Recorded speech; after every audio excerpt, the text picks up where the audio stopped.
Pizza Flicks presents Classic Movie Monday.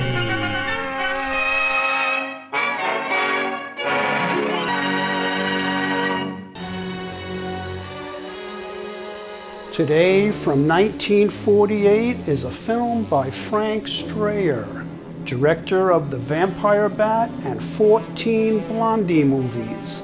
This story of redemption and love stars Hugh Beaumont, Cheryl Walker, and the wickedest witch of the West, Margaret Hamilton.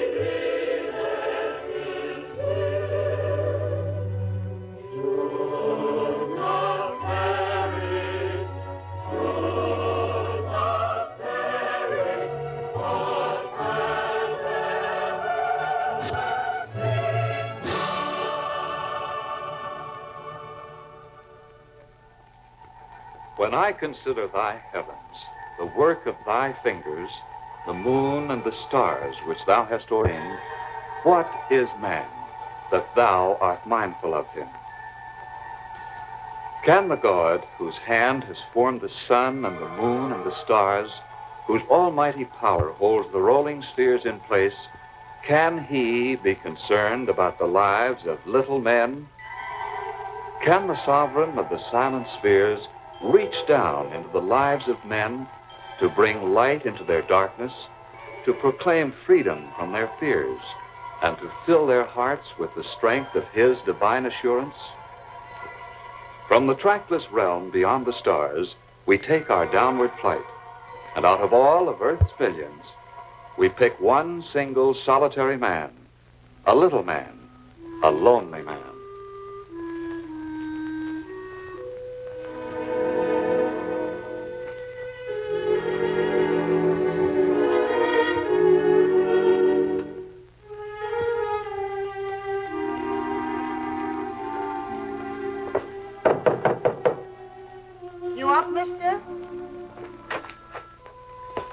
It might be word from your folks in the old country. Maybe after the war they're found safe.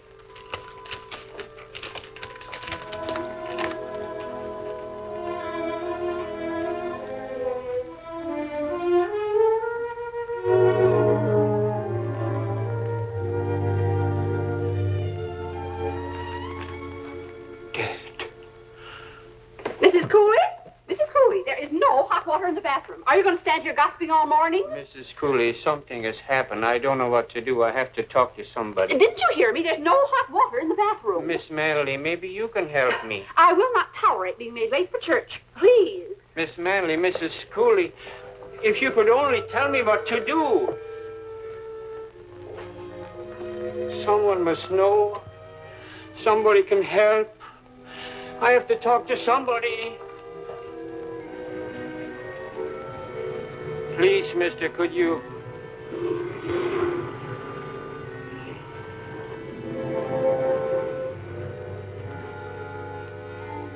Please, mister, I'm sorry, buddy. I'm a stranger here myself.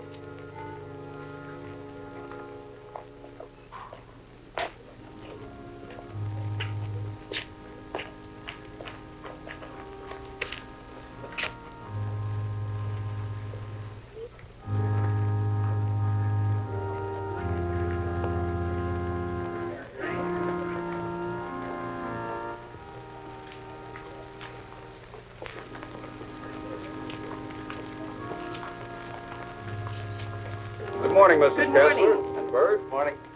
Good as gold this morning, weren't you, young man? Ought to peep the entire service. I guess he liked the sermon. You mean it put him to sleep? Bye. Morning, Pastor. Good morning, Walt. I'm glad to hear that Mrs. Graves will be up and about soon.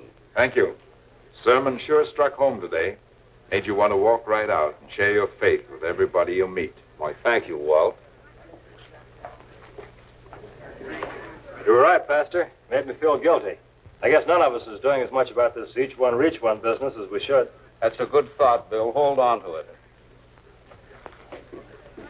Pastor, I must say your sermon was very inspiring. You're right.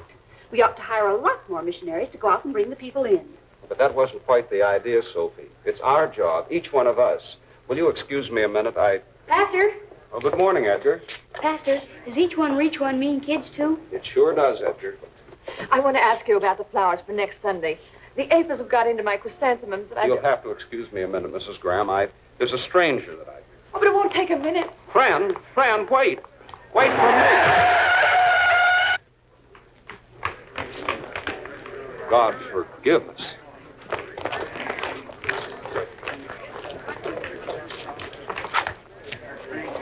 Better not move him, Bert. His back may be broken. Call an ambulance.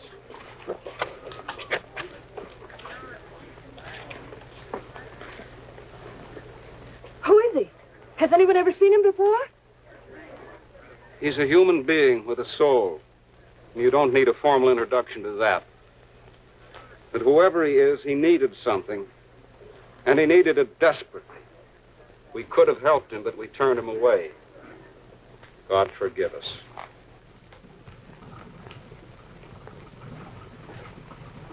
You might at least turn off your motor.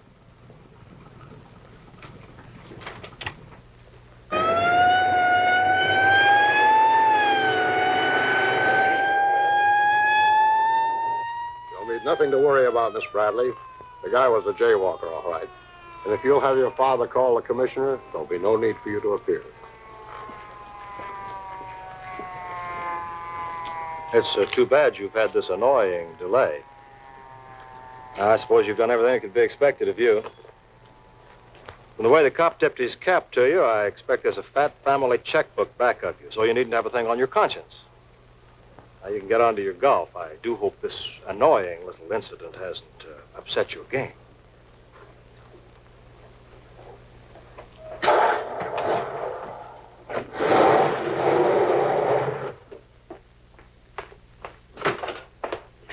Oh, hello, dear. Dinner's almost ready. Did they like your sermon? Was it the Kessler baby that cried during the prayer? And did Sophie Manley doze off again? I thought I saw her feather bobbing. Did they like my sermon? Was it the Kessler baby? Did Sophie Manley? Ella, is that all you can think about? Sometimes I wonder whether you should have become a pastor's wife. Where were you when... Ella, you were there. You saw it all. How can you toss off that terrible thing like a button in the collection? Well, you had to get mad at somebody. And I thought it had better be me.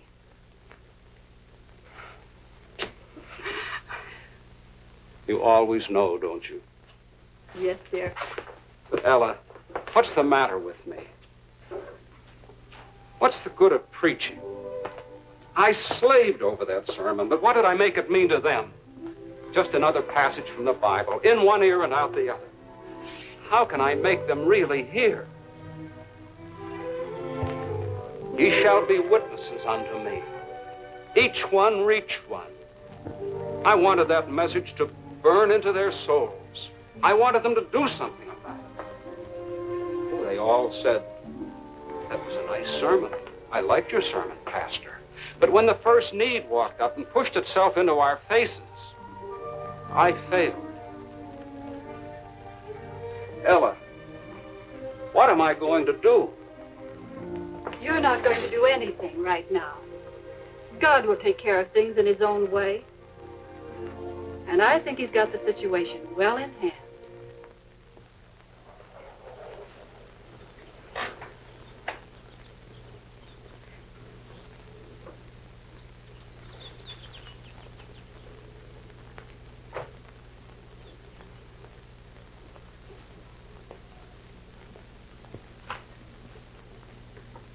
I'm sure I don't know what the world is coming to. I don't see why they can't keep skirts the same length for just a month or two. Oh, Madeline, you're back early. What happened to your golf? thought you wouldn't be back until 6.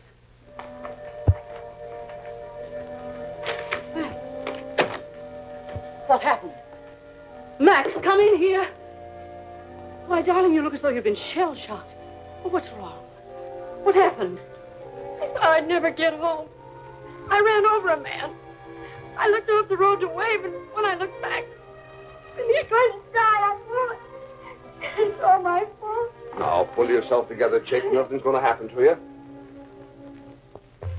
It's not me. It's... Oh, Dad, if you could have seen it. I looked off the road for a second, and when I looked back, I tried to stop as soon as I could, but... And there he was, at the back of the car, crumpled. He was a poor, shabby little man, and... It's all my fault. What can I do to make up for it, Dan? What are you knocking yourself out for, sis? Papa'll fix it up. I'll have the insurance company pay his hospital bills and get a quick settlement out of him. Better phone right away. That kind will sue you blind. Where did it happen? In front of that church at the corner of Elm Street. I guess he was just coming out. Church, huh? That's murder on a jury. If she'd been in church, where the lot of us belong, it wouldn't have happened. Well, that's superstition. If she'd been on time at the country club, it wouldn't have happened either. Look, I had church pushed down my throat 3 times every Sunday and twice a week when I was a kid. And no child of mine is going to have to go through that. I'm going down to the hospital myself, right now. I've got to see that he has the right care. Okay, Chick. Have it your way. I'll give you a blank check for the hospital.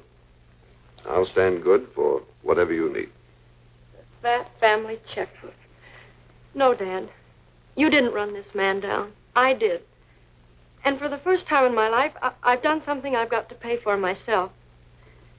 Money won't make up for it. But at least I'll feel better if I can earn his care. All right. Come on downtown, go to work in the office. As a matter of fact, I could really use you. We're starting to figure our bids on the viaduct job in a few days. Give you whatever you need. Thanks, Dad. But it would still be the fat family checkbook. Maybe I'm growing up or something, but this has got to come out of me. I'm going to the hospital.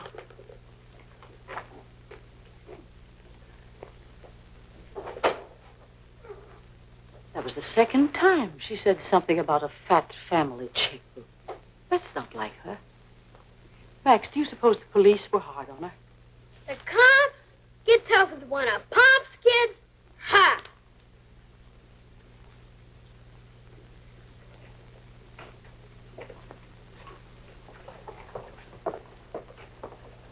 Mr. Starling's blood is the right type. There's nothing you folks can do now. How is he, nurse? Is he going to make it? I hope so. Just make yourself comfortable, Mr. Starling. We'll call you when we're ready. And Bill, you let me know as soon as he's conscious. Well, sure.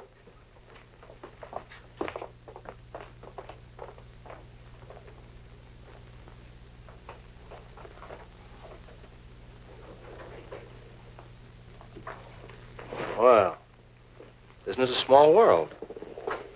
Now, what could possibly bring you to an unpleasant place like this? There isn't even a golf course here. Money, of course. That kind will sue you blind. What are you so nervous about? You'd be nervous, too, if you just run down a man. Well, I didn't think it made any difference to you. I don't blame you for thinking that. But if I'd said a single word in front of the church, I'd have fallen apart. How is he? We'll soon know. Everything possible is being done. You know, I wouldn't have said this a few minutes ago, but what happened there at the church, that wasn't your fault. He stepped off the curb right in front of you. But I wasn't looking. I needn't have hit him. Nobody knows that. I do. Well, at least I can make arrangements to pay for his bills. Oh, I'm not buying my way out of trouble. I've got to do it. I've got to earn the money myself. I can't fall back on that you mentioned. Don't rub it in. And don't get sore, but, you know, you're not the picture of a working girl. Oh, I'm not as helpless as you think. College vacations, I used to help out in my dad's office. He's a contractor, Max Bradley. Do you know him? Well, Well, it is a small world at that. No wonder we didn't get along well at first. We're competitors. I'm a construction superintendent for Walt Graves. You probably heard your father speak of him. Walt Graves? Why, I've known him since I was a kid. You don't suppose that... Suppose what? Oh, nothing. Just a thought. So you don't think I look like a working girl? We're ready for the transfusion now, Mr. Starling. By the way, have you Sophie Manley's telephone number? Her blood is the right type, too. If it will only melt.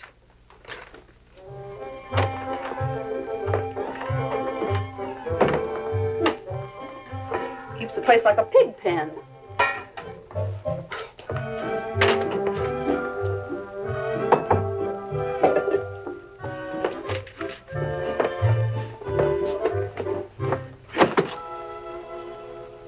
Sophia Manley, you ought to be ashamed of yourself. It's about time you started doing a little thinking about people less fortunate than yourself. Charity begins at home, you know, even in a boarding house. Stop that racket! I guess I pay enough rent to be entitled to a little peace and quiet on my one day away from the office.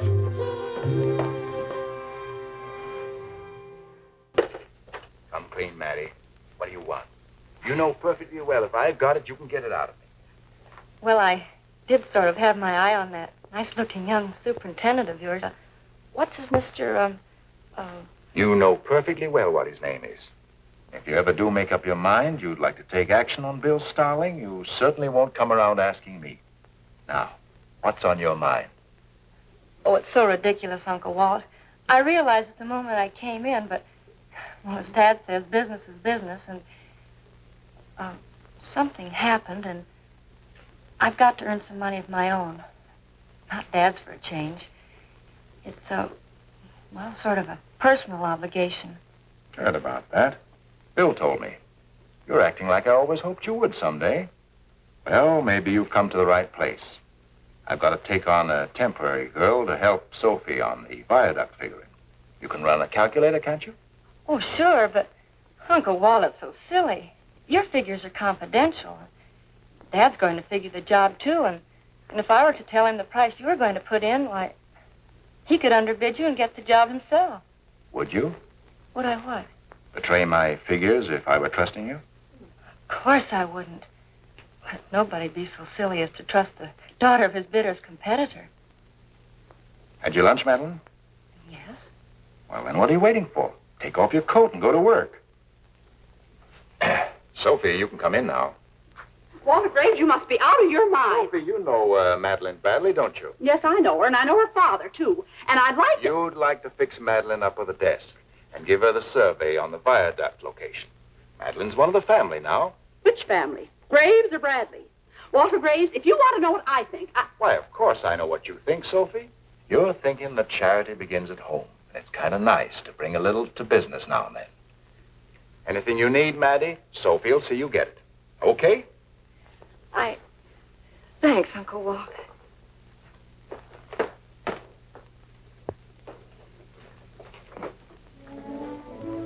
He won't wake up for hours, sir. He got so frantic this afternoon, we had to give him a sedative. What upset him? I guess it was the cablegram. He took one look at it and... Another cable? Might I see it? Perhaps I could help. It's against the regulations. Yes, of course, but we can't very well do anything until we know what's wrong. Now, isn't there any way that you... I'm sorry, sir. If I were to see you looking under his pillow on the left side, I should certainly have to report it.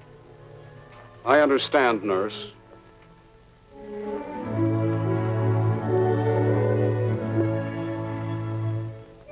Thank you. Thank you very much.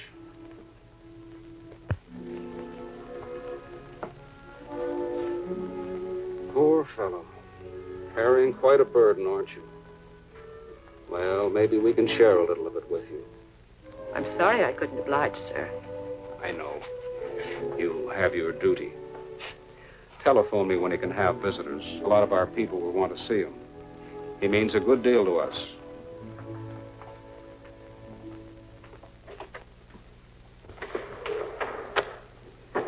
I didn't think we'd see you at choir practice, Sophie. Last night was the first Thursday night in a long time you didn't show up to work on the church records. Nothing wrong, I hope. No, nothing wrong. Why, Sophie, you're blushing.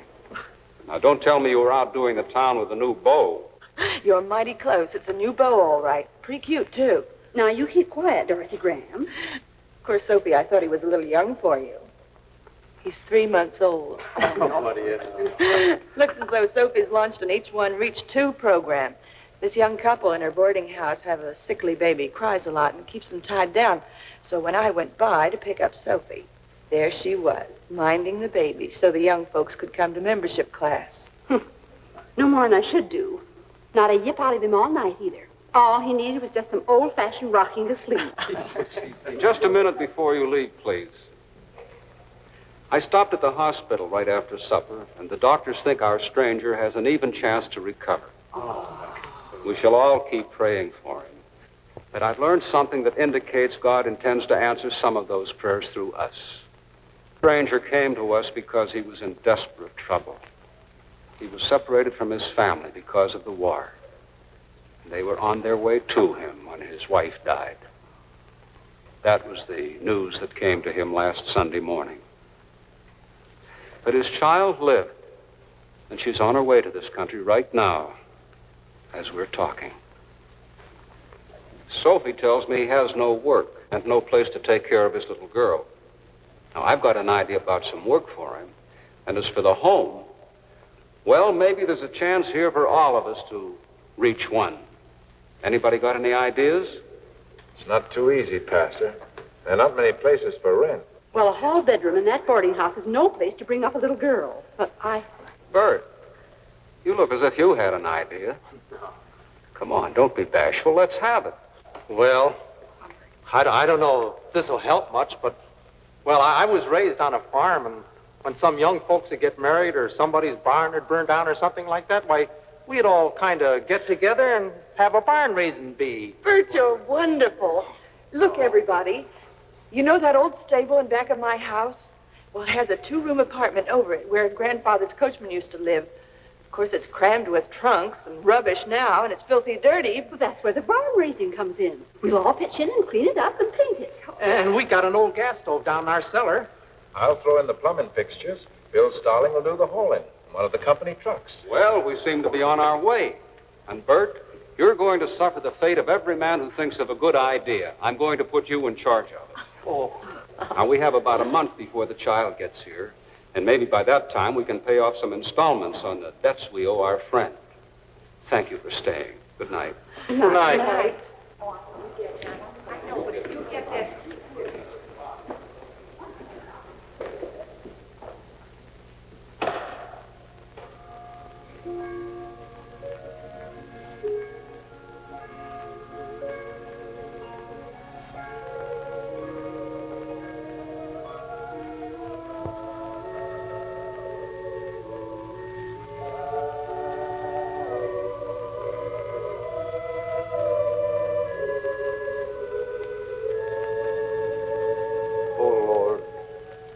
Forgive our little faith.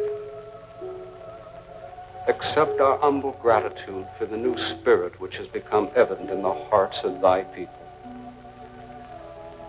Truly thou dost move in a mysterious way thy wonders to perform. Thou hast sent this stranger into our midst to warm our hearts and to open the hands of charity.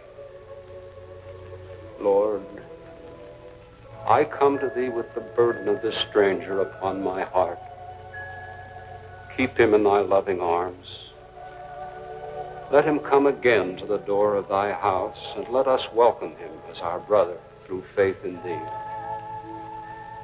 Be with us, Lord Jesus, that each one of us may reach out for the lost and the straying and bring them into the shelter of thy fold. I ask it, trusting only in thy promise. Amen.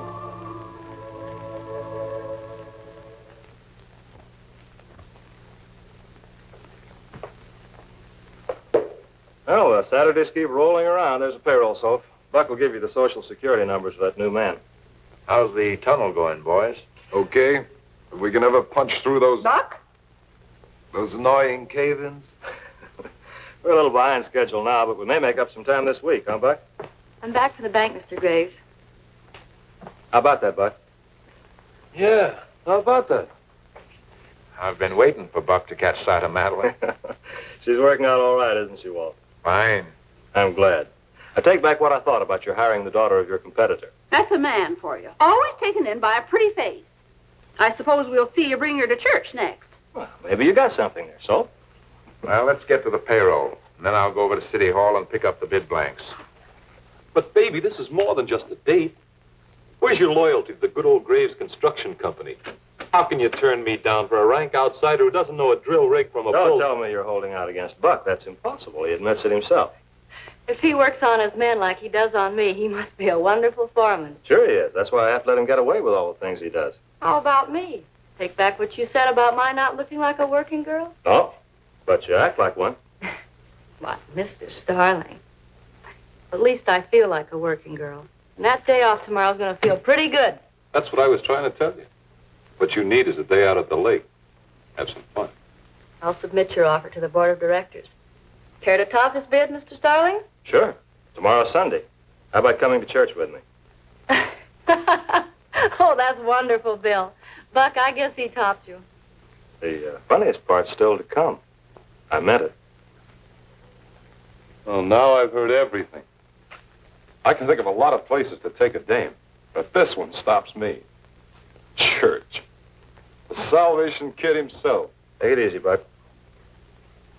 Okay. See you in church. Bill, I'm sorry I laughed. It's just that, well, maybe it's the way I was brought up. People look at things differently. I live decently. I don't need church. Pretty sure of yourself, aren't you, Madeline? Well, yes. Nobody's that sure. I hope you don't have to find that out the hard way.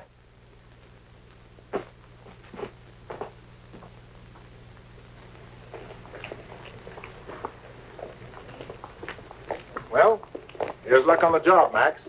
I hope you're the second low bidder. Same to you, Walt. This one has a definite feeling of a Bradley job. Well, I've got to rush a... Uh-oh. Look at that. Look at that, and I'm late already. Cool off, Max. Got a gadget in my car I'm aching for a chance to try out on somebody else's flat. Won't take a second.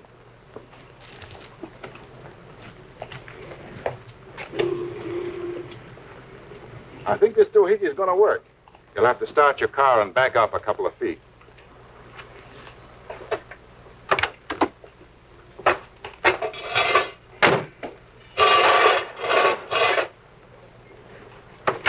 Okay.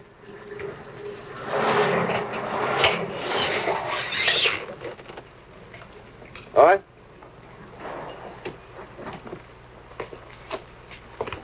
You can run the flat on this till you get to a garage. Hey, that's mighty white of you, Walt. There's no law that says you have to help out a competitor, you know. Sure there is. What? Don't you remember what old Mrs. Taylor used to make us recite in Sunday school? Do unto others. Oh, that. Well, it sounds nice, but it just doesn't work out in business. Might if we gave it a chance. Well, thanks again, and I'll drop this thing off at your office. Thinking of old Mrs. Taylor gave me a better idea. Why don't you drop it off at the house tomorrow morning? Say hello to Emmy, and you and Kay come down to church like we used to. No, thanks. No offense, Walt, but I just haven't got much patience with these Sunday Christians. Well, now, take yourself, for example. I don't hold it against you. Business is business. But you hired my daughter in the hope that you'd find out the price I was going to bid on this viaduct job. Now, I'm a more honest man than you are. We're both out to do each other, only I admit it. Golly, Max, you better come to church. How does Kay feel about it? Oh, you know Kay. She doesn't keep up with the times. Yeah, I know Kay. You could listen to her. Especially about those two swell kids of yours. You're going to have a lot of regrets. Yeah, you bet, Walt. That's right. Well, I'll be seeing you. What's Trey? All about the cock killing. Get the paper! Paper, mister, newsboy, held cock killing. Oh, hello, Mr. Graves. Hello, Edgar. Paper, Mr. Brady? No, thanks. Oh, come on, Pop, buy one. Hey, what's going on here? What are you doing selling newspapers on the street? What'll the neighbors think? Take it easy, Pop. It's letting me sell papers if I go to Sunday school with him tomorrow. Now, wait a minute. I give you all the money you need. Why on earth do you want to sell newspapers? Gives me a chance to holler. What straw? What straw?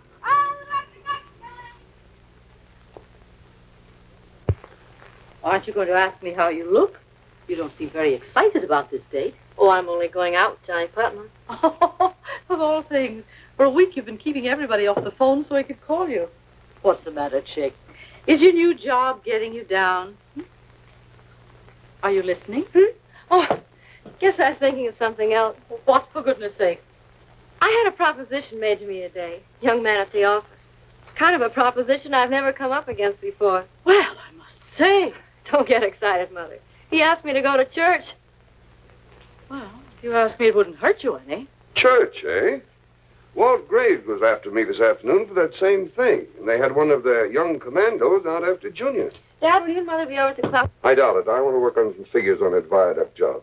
Don't be thinking those figures out loud. We're competitors now, and it's a fight to the finish, you know. Yes, I've been meaning to mention that, Chick. You know, you and I could make a deal. If you just happen to let slip the price that Walt Graves is going to bid on that job, it might be worth that new convertible you've been wanting. Oh, you're kidding. I'm not kidding at all. I might even go for that special body job. I didn't mean that. Now, remember, all's fair in war and business. Why do you think Walt hired you? You know, Dad, I'm beginning to think you don't understand. Got your paint job done? Your boyfriend's coming up the wall. Tell him I'll be right down. Oh, Madeline, is this young man at the office? Who is he? Oh, nobody, Mother. It's just that, well, I guess it's just that he doesn't kowtow to me.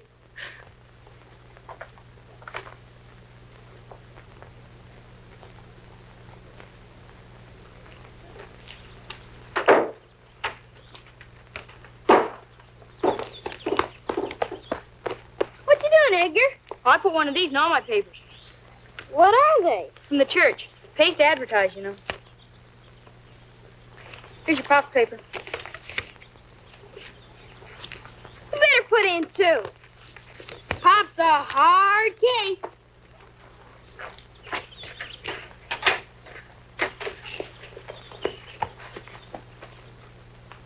For thine is the kingdom and the power and the glory forever and ever. Amen. Well, I'm going to leave you now. This is my busy day. Every day seems the same to me here. What day is it? It's Sunday, my friend, and only 1 hour before service. It was nice of you to come again, and thank you for the Bible and the radio. Don't you even mention it. Could you maybe just spend one more minute? My little girl, Anna, my baby, coming here from the old country. What will I do? Now, you just don't worry about your daughter. The Lord will find a way. Just leave her in His good hands. Oh, I wish I knew how to talk to him. Well, you'll find it very easy when you know him. It's like talking to an old friend. You think he would listen to me and help me take care of my Anna? Why, of course. You and Anna are very dear to him. He wants you to come to him for help. The Bible is full of his invitations and promises.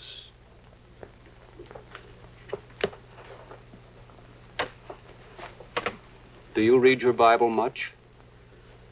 No, my mother used to read it to me when I was a little boy, but when I got big, I thought I was too big for that. I didn't go to church. I didn't pray. I thought I could take care of myself.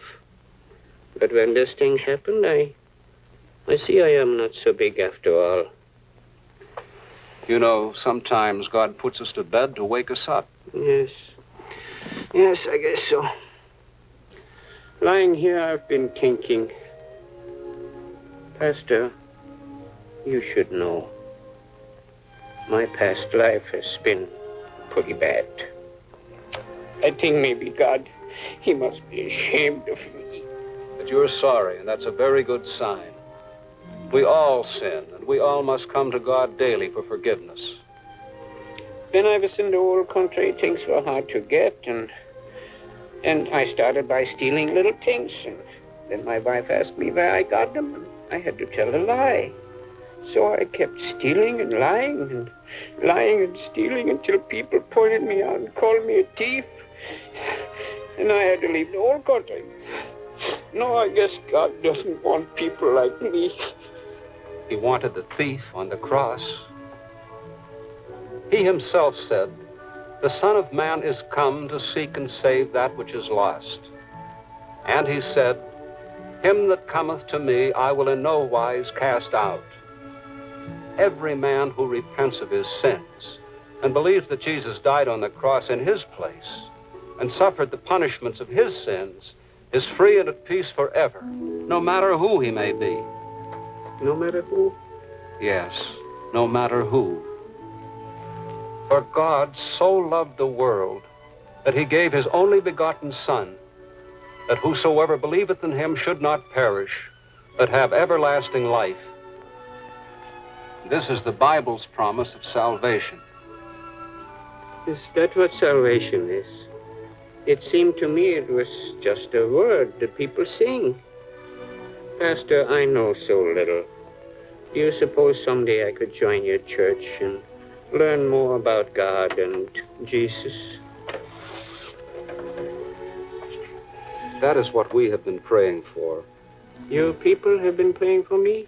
All of us. You have no idea how much the Lord has heard about you ever since we first met. Thank you, Pastor. Thank you very much. Well, I must be running along now. But I'm going to leave a friend with you. God bless you, Pastor. You have made me feel wonderful. Like a new man.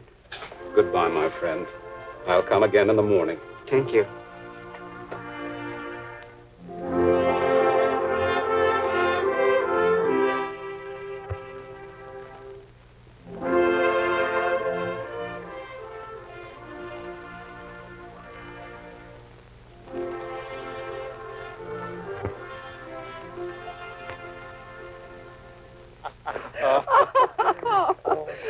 Hello, everybody. Oh, Dorothy. I still haven't persuaded my husband out of his Sunday tennis, but I'd like you folks to meet Thelma Bates. We've been neighbors for years. How do you do, Thelma? Well, we'll see you after. Bye. Bye. I wish Bert would get up enough nerve to speak to our neighbors. Well, why me? They live just as close to you.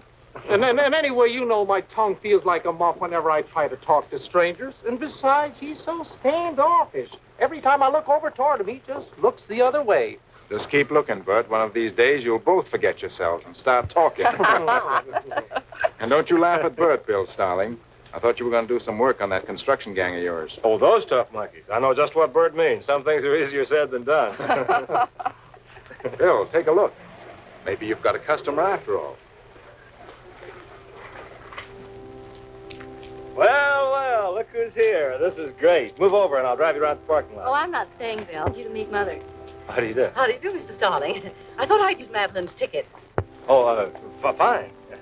I'm sorry you're not coming in, too. I see you don't have your golf clubs today. No, I thought I'd do a little homework this morning. Did you jot down those equipment figures Sophie wanted? Sure. Oh, I didn't have any blank paper handy, so But I don't see. Oh, pretty cute, aren't you? Well, I'll read it anyway. Madeline, I see what you mean.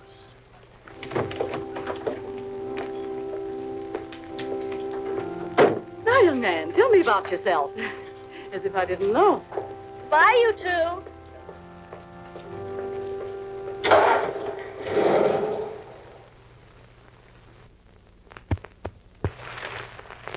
Well. Little orphan Annie has hidden the $50,000 in her teddy bear.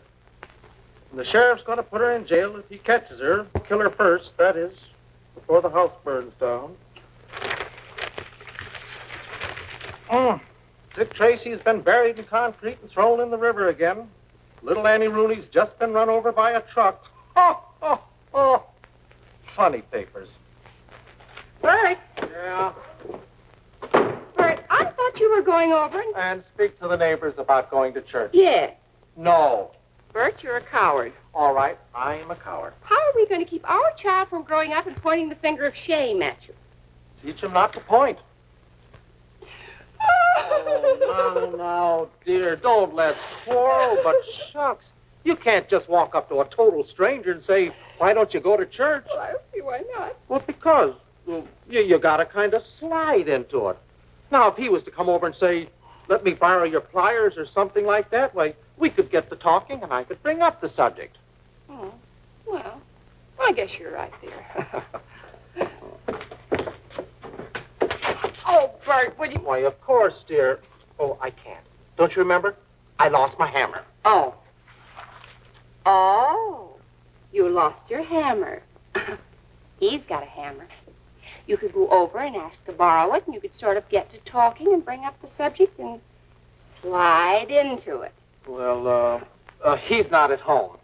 Car's in the garage.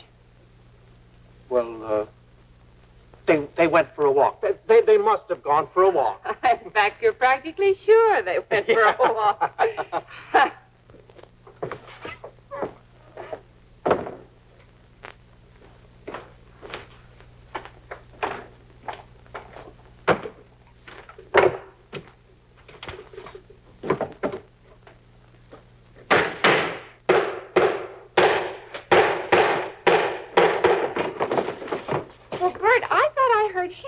Hammering? Oh, no, that was me. My foot, it went to sleep. Oh, what a shame, dear. You just sit down over here and I'll rub it for you. It happens often. Oh, that's a shame.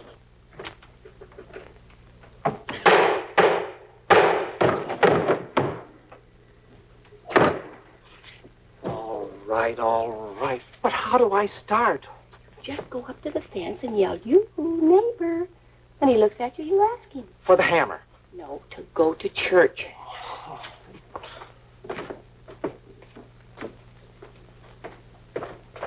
Remember, you, neighbor.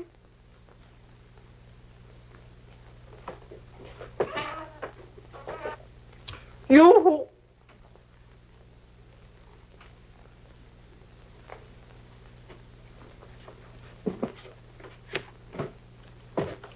You. You who? Just you who? Just a minute. You wanted to ask me something. What was it? Well, I was just going to ask you, could I borrow your hammer for a minute? Oh, thanks. By the way, have you got a pair of pliers? Huh? Pliers? Oh, pliers. Oh, yeah, sure, you bet. I'll get them right away. Here, don't you go away. Pliers. Bert? Sure. You know, Mr. Kessner, it's quite a coincidence you mentioning church. We almost spoke to you this morning when you got your car out. We just wanted to ask you if we could trail along. Well, say, how about next Sunday? Well, better still, how about tonight? Yeah. All right. How about tonight?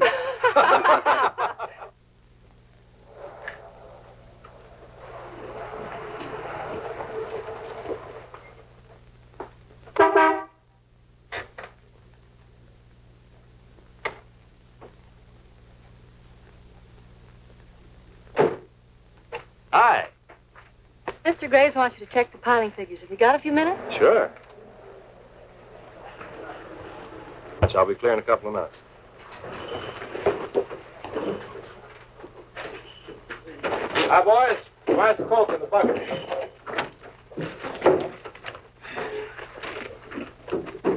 Any more trouble, Buck? No. That's good. That last batch set us behind schedule 5 days. Keep your shirt on, Bob. I'm doing better with my schedule than you're doing with yours. What do you mean by that, Crack? You ought to know. Better than a month now, you've been making a play for that new dish at the office. Where have you got? Okay, Buck, you got your laugh. You can drop it now. Oh, they ain't heard the best part. He gets this dish going for him, see? It looks like it's going to be a pushover. Then he makes the big pitch. You know what it is? I warned you, Buck. He asked her to go to church. That's him, the Salvation Kid. Okay, there's a lot of different ways to live. I happen to like mine. Sing us a hymn while we eat, huh? Well, since you brought the subject up, I might as well make the invitation general. Any of you boys who'd like to come down to my church next Sunday or any Sunday, you'll find a hearty welcome. I got a lousy voice for hymns. Besides, Sunday morning is sacred to my hangover. That may not be so funny someday. Take a look around you. One premature blast and you guys are done. You're finished. Be a little late then. Time to start thinking's now. Buck, he run off with his mouth too much, Mr. Starling. I would go, but my clothes. I could not go to church like this. So shabby? Nothing shabby about your heart, Manuel. That looks fine, and everybody will recognize it. Any of the rest of you boys like to give it a try? The Salvation Kids in the pulpit. How about a collection? We love our church, but oh, you don't. Bill, have you got a minute? I'm worried about these figures. Hiya, baby. What are you worrying about figures for? From what I can see, you've got nothing to worry about. All right, you kick that one over the fence. That's enough. Okay, Salvation.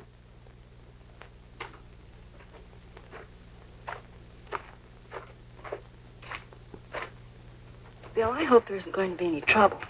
Don't worry. Buck and I have been building up to a tangle for a long time. Forget it. We're going to meet the deadline on the bid, all right? Uh-huh. You'll be down to the office tonight to make the final check, won't you? Yeah, I've got one stop to make first, but I'll see you around 10. Fine. And Bill, all in one piece. Promise?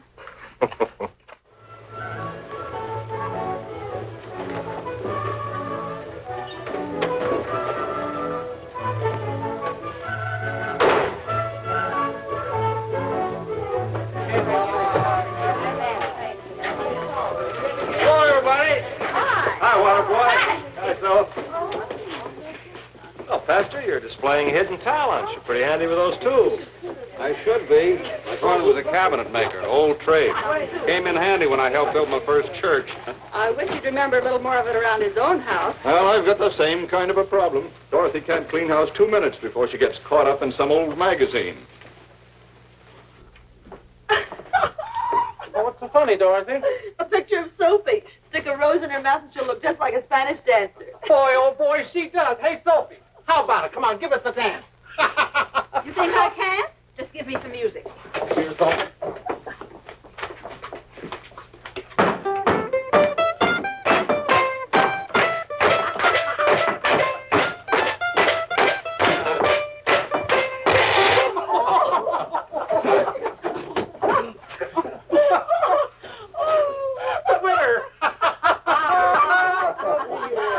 Sophie really showed him. Well, time's a wasting. How about somebody in the muscle department helping me downstairs with some of this stuff? All right, here we go. You know, Bill, you'll be fixing up a place like this for yourself one of these days. You ever think of that? Yeah, I've thought of it.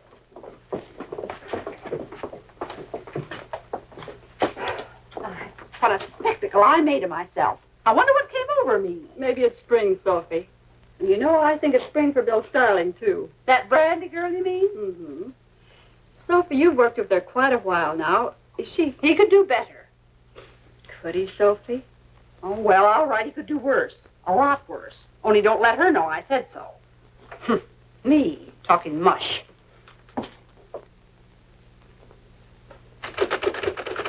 I'm afraid to look. Bill, it checks. $241,520.02. I don't know. I'm afraid we're too high. What do you say we take a long chance and knock off the 2 cents?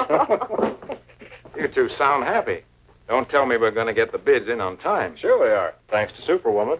When interviewed, the team of Starling and Bradley said for publication, "Oh, it ain't nothing." Besides, Sophie did all the brain work. There's a long, hard pull. Here's the certified check. Let's drink a toast. The best percolator. Vintage, 10 minutes ago. The success on the job. And to Father's consolation when he finds out. Oh, jobs come and go. I'd like to drink to something a lot closer to my heart.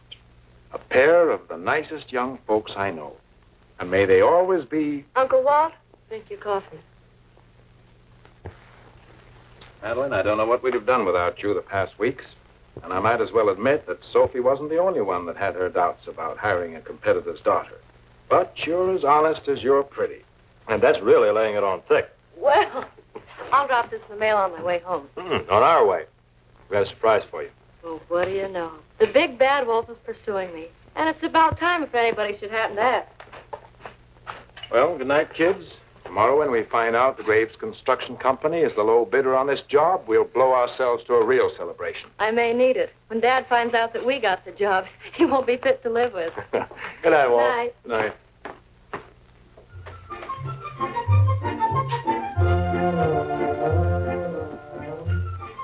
Well, how do you like it? Why, it's fine, but what's the surprise? nice. What's for the stranger? His little girl's due in tomorrow. Of course, the folks still have a lot of work to do, but do you think it'll be all right? All right. Bill, it's perfect. I don't know what more any two people would want. Of course, you've got the furniture arranged all wrong. The furniture? Oh, well, it was the best I could do. Men are such clumsy creatures. Now, let's see. I put the divan right here between the windows where you get better light, and coffee table in front, easy chair on that end, and, oh, dear. Now what about it? I wish we could afford another easy chair. Oh, we don't need another chair. You know how newlyweds are. One will be plenty. I just don't know what I'm going to do with these cleaning women. Look at that dirt. You better not let Sophie hear you say anything about dirt. She cleaned this place up like a district attorney. I guess she did. Bill, your people really did themselves proud, didn't they? They're grand people. Yeah, I know them better. Now, look, how about next Sunday? Wait a minute. We've got to have this out sometime. Bill, I believe in God. There's got to be a higher power. It's just that, well, out at the job, you were talking to the men about sin and salvation. What's the matter with those birds? Well, they're so, You know what they mean? Look, about sin first. Are you perfect, man? Now, wait. Think. Are you perfect in everything you think, say, and do? Of course not. Nobody is. I don't understand, Bill. What do you believe? I believe word for word what you just said, that nobody's perfect. But God won't settle for anything less than perfection. So everybody's sinners in God's eyes. Oh, Bill. No. You see, sin isn't just theft and adultery and murder. It isn't only the little sins like greed and jealousy and deceit. It isn't only the things you do, it's just as much the things you don't do. Sin is every failure to live up to God's laws every second of every day. God's law? Bill, what do you know about God's law? How do you know what's right and what's wrong? Well, there isn't anything mysterious about God's laws. They're set down in plain words in His commandments. They're written in every human conscience, yours, mine. Sin's the failure to reach the perfection God's laws demand. All right, if that's what you say sin is, then suppose we are sinners. Where does that leave us? Right smack in the middle of God's judgment. The wages of sin is death. Oh, I can't believe that. If God is good, I just can't believe that He'd condemn everybody before he's even born without giving him a chance to make good. It's just not fair. Oh, that's only half the story. You see, God didn't leave us in the lurch. He sent His Son into the world. I still don't see what that has to do with sin and salvation. Well, everything. Look, we're all sinners. We all owed God a tremendous debt. All right, Jesus paid that debt. He removed our guilt, suffered our punishment. We can go scot-free. We can, if we will. What do you mean, if we will? If we accept Jesus Christ as our Savior. Accept His death as full and complete pardon for our sins. You really believe that, don't you, Bill? Yes, I do. I envy you. I hope someday I'll believe. But until I do believe, and believe in my heart that I do, well, I'd be a hypocrite to say otherwise. And And what? You wouldn't love a hypocrite, would you?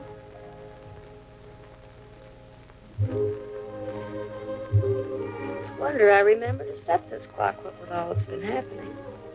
I think I've been amazingly cool and reasonable about all this.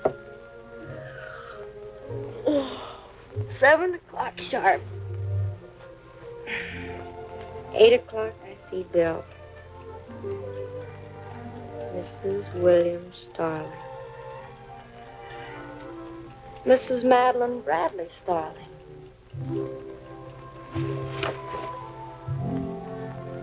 Anybody could forget to turn out the light.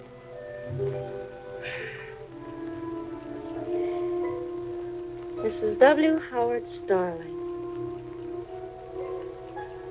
W.H. Starling and wife. I like that. Anybody could forget to change the alarm.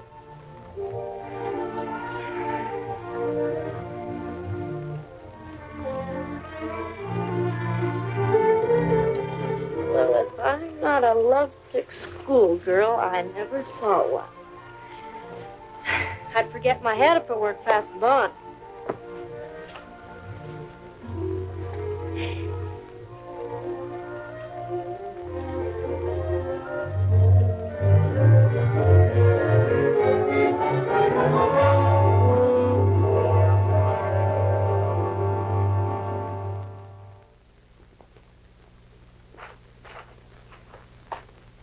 Mr. Gray said I could stay home till the bids are open at noon, but I'd rather be out here. Bill, you don't suppose I fall in love with construction business, do you? I don't know, darling. But don't ever let a steam shovel come between us. Oh, there's the blast. I'll be back in a few minutes. Bill, can't I go with you? I guess so. What you'll have to do as you're told in there. The tunnel's no place to get bright ideas. You look kind of cute. Back out of here, boys. Top holes didn't blow. What do we do now, Buck? I take the detonator into town for fix? Can't wait for that. I'll blow it my way. No, Buck.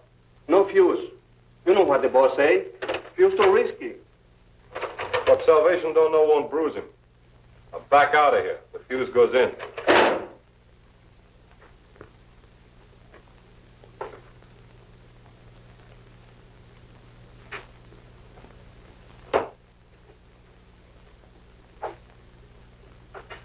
What's the matter? That thing kicking up again?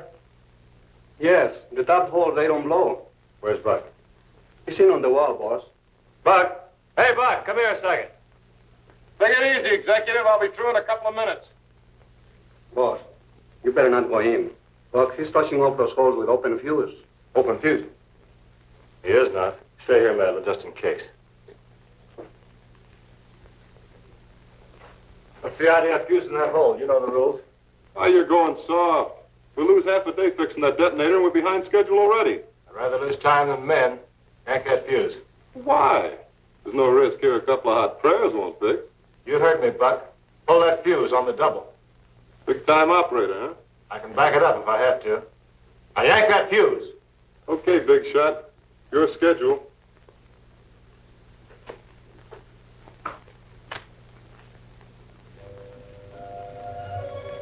Let him out of here. It's burning.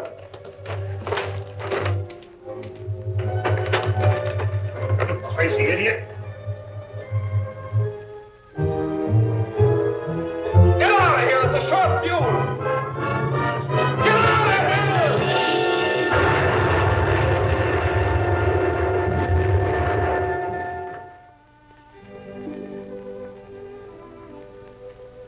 He'll be all right now. They're pretty tough.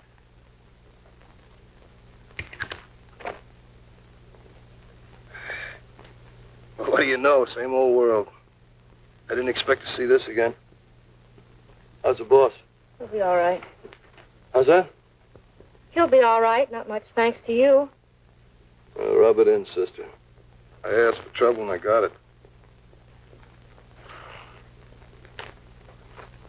I still think you were a dope, Salvation. You didn't have to go in there after me, you know? Skip it, Buck. Maybe I don't want to skip it.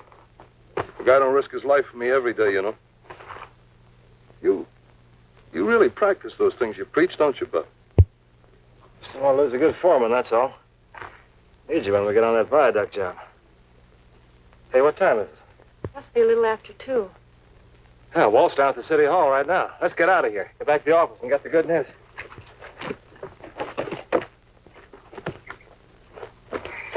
Buck, it was me. I told Bill about those fuses. Forget it, kid. You did me a good turn. Bill, that was a crazy thing to do. You know that. When the blast buried you, what did you think? I prayed. Prayed like I never did before. I wish I could. I do, Bill. Honestly. Are you really sure that's not what you're doing right now? Come on, driver, let's get out of here. I don't want to miss Walt's face when he gets back from the letting.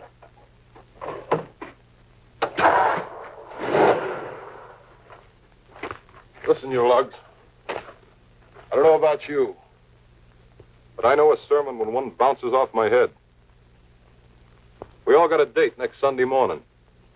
Anybody doesn't show up, and with a clean shirt, he won't feel much like working Monday morning.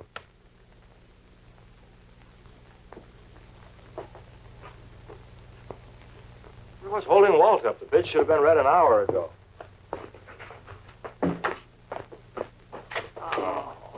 You were expecting maybe Spencer Tracy?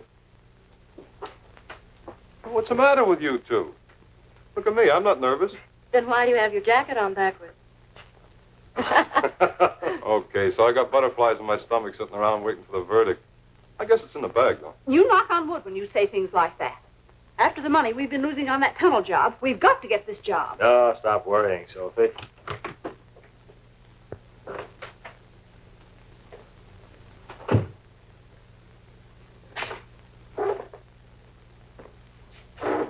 Well, how'd we do, Walt? When did we start the job? We didn't even enter our bid. But of course we did. Don't you remember? Last night, right at this desk. You signed the bid, I stamped the envelope, and I... What a time for a letter to get hung up in the mail. So it's the post office. You were with her last night. Did you see her mail it? Cut it out, Sophie. You know better than to ask a question like that. I know what I know. For 5 weeks, this girl has had her nose in our confidential figures. She typed out the bid. She offered to take the envelope. I'll mail it, Uncle Walter. It'll be no trouble at all. I'll be glad to mail it. So our bid is mysteriously delayed in the mail, and by some strange accident, that crooked father of hers will probably get our job. I warned you, Walter Graves. I told you this would happen. You must have been out of your mind to trust this girl. But, Uncle Walt, you don't think that... Never mind, Madeline. It doesn't matter now anyway. I guess I better call up the bank. Madeline. You know, so a couple hours ago, I'd have said the same things you did. Now, I'm not so sure.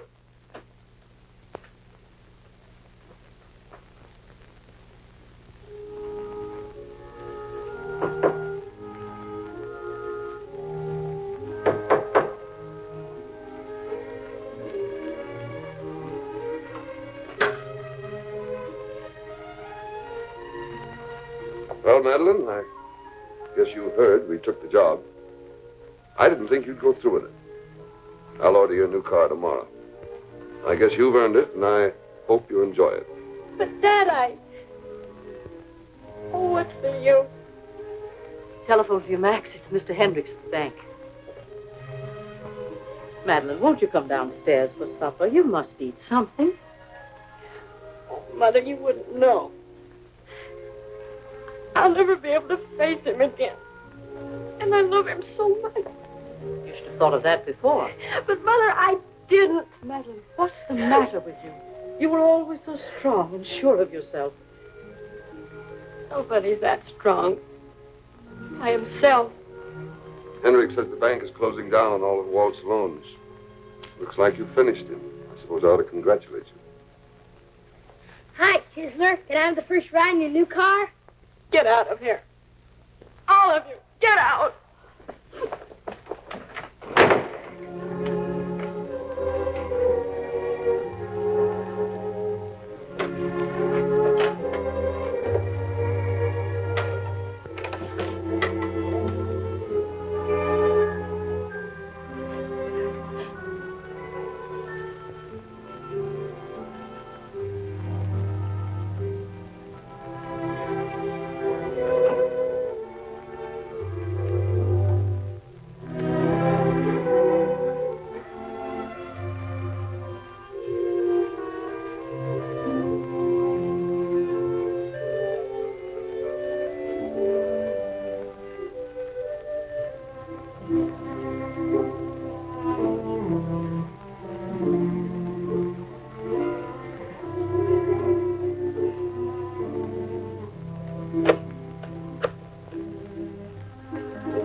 strength to see this through.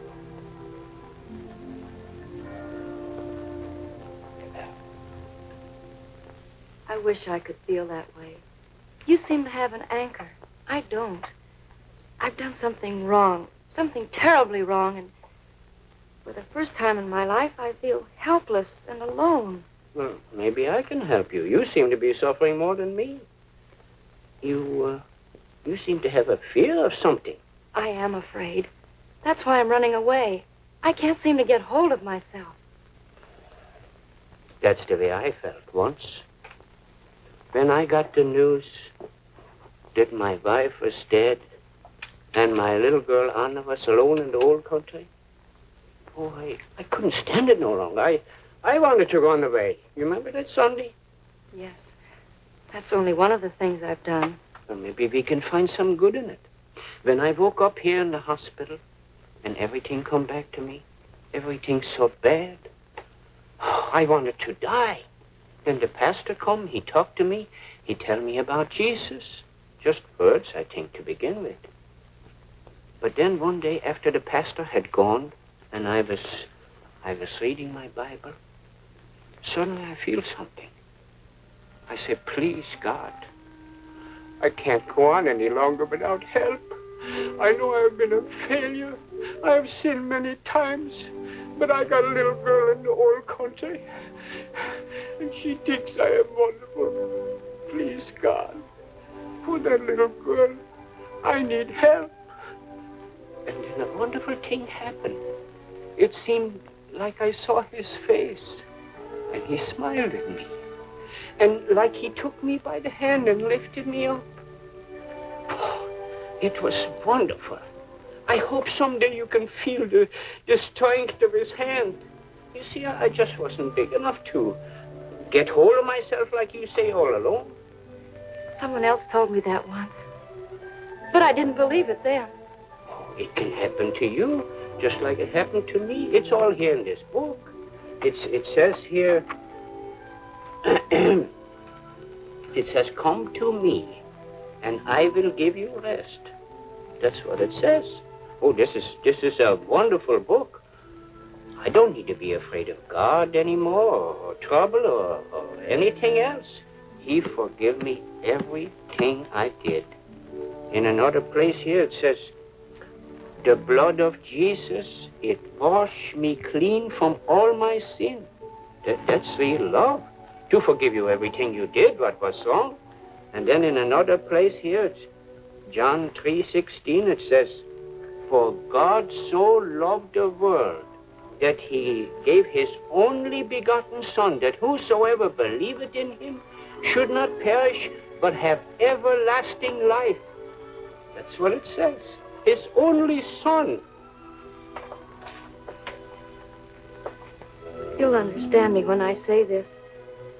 If you've gotten this from lying here, I'm glad I ran over you. I wish something would run over me. Maybe it has. You have been so good to me. I wish my little girl could know you.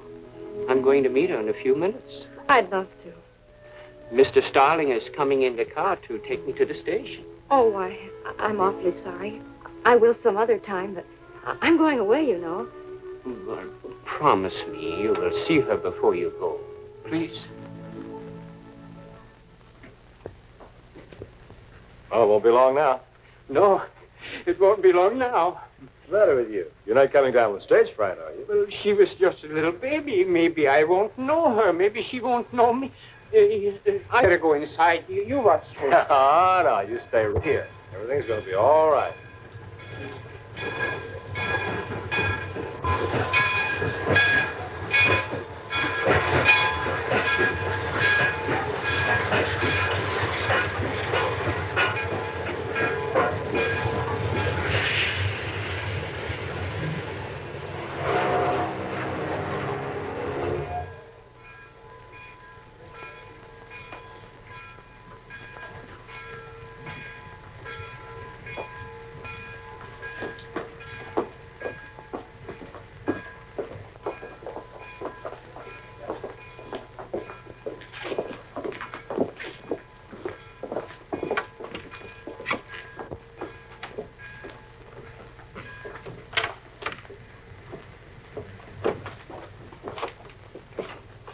My little baby.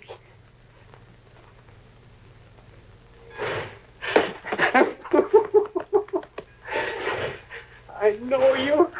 I know you like your mama, you are. Your eyes, the way you hold your head. Oh, my little Anna. Mr. Starling, this is my big girl, and so big she is. I know her. We can go now. Hello, kitten. Come on, the car's over this way. You'll be home in a jiffy. Home? Oh, Mr. Starling, where we go? You think Mrs. Cooley has kept my room? No, I couldn't pay. Well, we'll just cruise around a little and see what we can see. Kitten, you're going to like it here, and here's going to like you. There we are.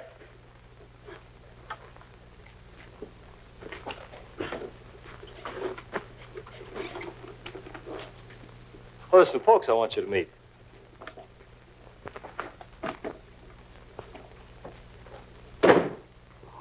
All right, everybody. Now let's give them a real welcome. You all know the words. We are happy. We are happy. We are happy. We are happy. We are happy 'cause we're here.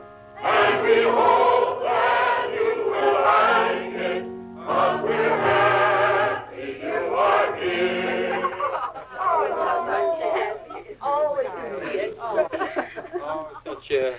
Such a wonderful welcome. We thank you very much. Anna, say thank you. Thank you. Okay? Why, she's learning to speak English already. We'll put her in our school in a couple of days, and in a few months, you'll think she lived here always. Oh, that's good. And now we should thank the master of this house. Can we meet him? The master of this house? Yes. We'll introduce you to him right away.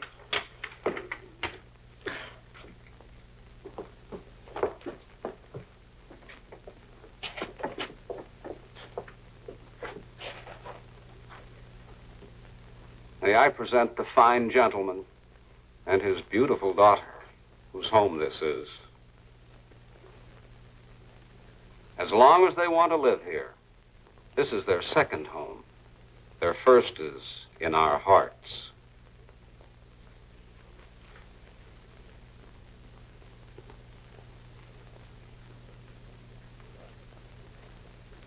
Kay, you've got to talk to that girl. I tried to. She wouldn't listen to me. Well, she'll listen to me. Maybe she will. She's been listening to you all her life. Now, I hope you're satisfied.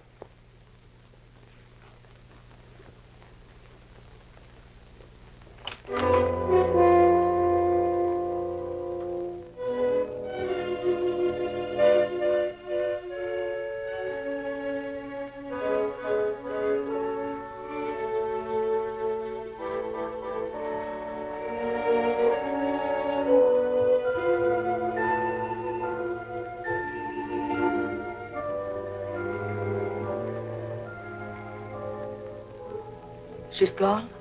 Yes, she's gone. It's my fault. Part of it's mine. I've kept silent all these years when I should have spoken. Max, you and I were given the best thing in the world, a good Christian bringing up. And what have we done with it? What have we given our children? No church, no prayer, no faith, nothing. For the past 20 years, we've lived like a pair of heathen. We've been too busy with 1,000 things to make sure our children got the one thing that counts. Oh, Max, we've made a miserable mess of things. We've made a fortune and lost everything that matters. Yes, I know. I wish we could live it over again. But it's too late. No, Max. It's never too late. Don't you remember what we used to hear? God help me, Kay, I forgot. Max, we can't forget any longer. Let's make a brand new start right now. Oh, God, we're sorry. Oh, Lord, forgive us. For Jesus' sake.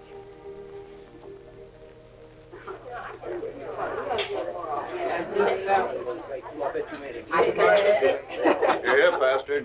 None of your secrets. Better let the rest of us in on it.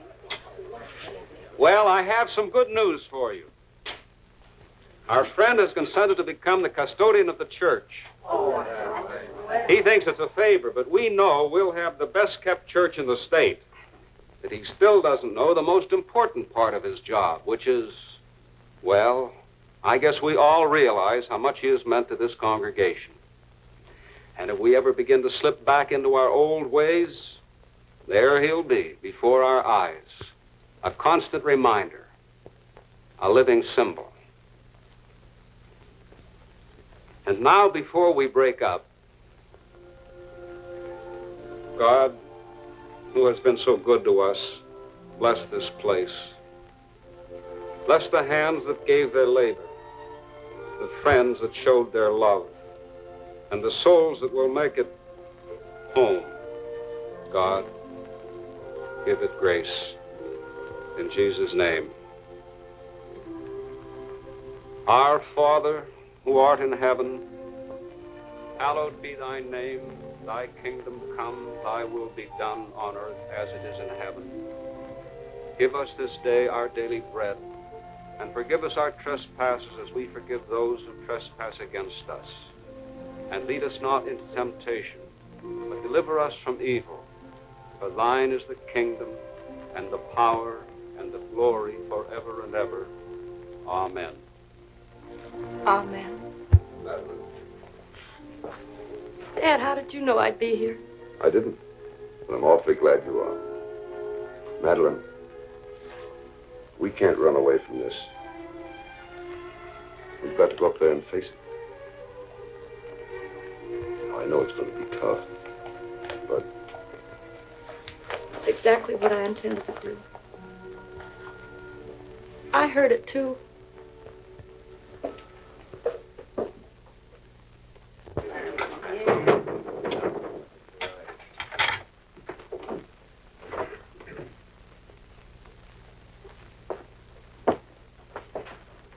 I've come to...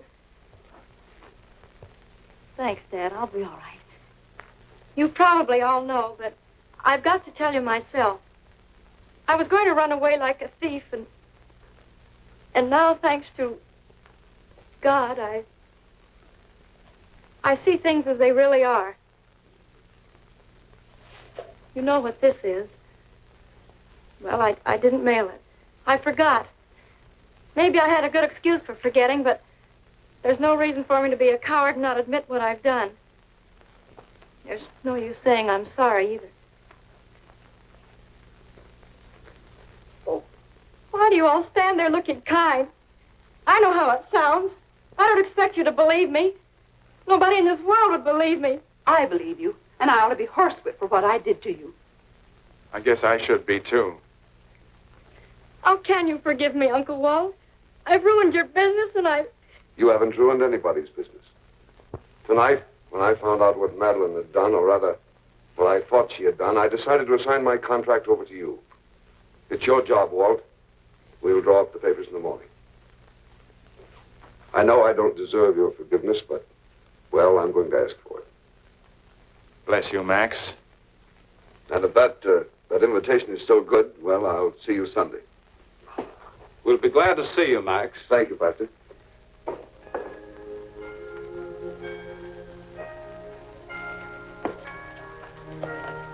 Hey, look at that moon. Shame to go home right away. You know, I practically had to propose to you. So now I guess I'll have to ask you for a date. Any particular time? You know, next Sunday morning. And every Sunday morning for a long, long time.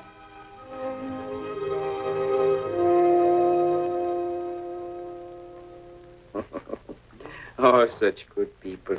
Soon you will love them. Soon you will speak their language good. And the first words in it I want you to know are these. Now, you say what I say. For God For God so loved the world so loved the world that he gave that he gave his only begotten Son,